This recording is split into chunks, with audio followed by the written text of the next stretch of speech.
कर।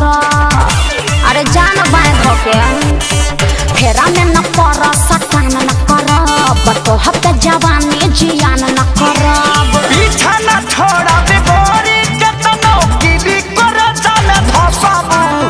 पीछा न छोड़ा बेगोरी केतनो कीली कर जाने फसाबू। जबरी बका तजे तनहिले टिका के फसाबू तने ज्यादा दिल में बसाबू। अच्छा। जे तनहिले टिका के फसाबू तने ज्यादा दिल में बसाबू। तेज मत बना। ज्यादा दिल में बसाबू।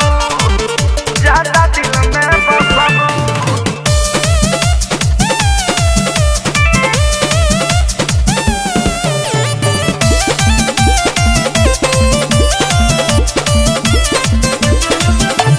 जाना तानी तोहर या बाबू कहाँ कहाँ निशाना बा। देखी अदा पर सुनो ये गोरी मनवा भइल दीवाना बा।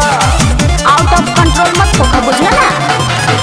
जाना तानी तोहर या बाबू कहाँ कहाँ निशाना बा। तहरा देखी अदा पर सुनो ये गोरी मनवा भइल दीवाना बा। अरे मीठी मीठी बात में फंसावना हमारा क्या पार्टी पढ़ावना।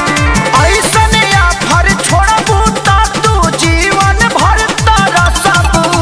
ना चाहे तजे तनहिले टिका के फसबू तने ज्यादा दिल में बसबू। चल हट। जे तनहिले टिका के फसबू तने ज्यादा दिल में बसबू। अरे जाना अपन काम देखो। जे तनहिले टिका के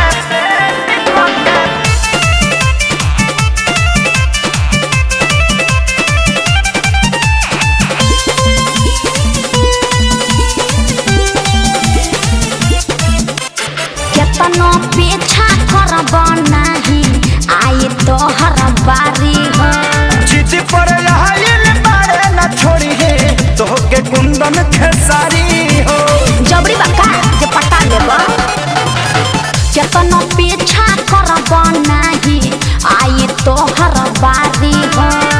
जिद पर आइल बारे न छोड़ी है तोहके कुंदन खेसारी हो। इतना बोलल देख ठीक नहीं खे मान लो दिन न जदिक नहीं खे।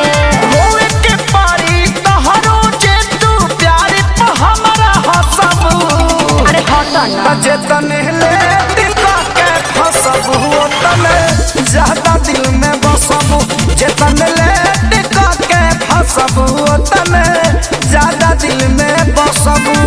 ज्यादा मत बोलो ठीक ना। फेरा में न पर सटान न करब। तो हफ्ते जवानी जियान न करब।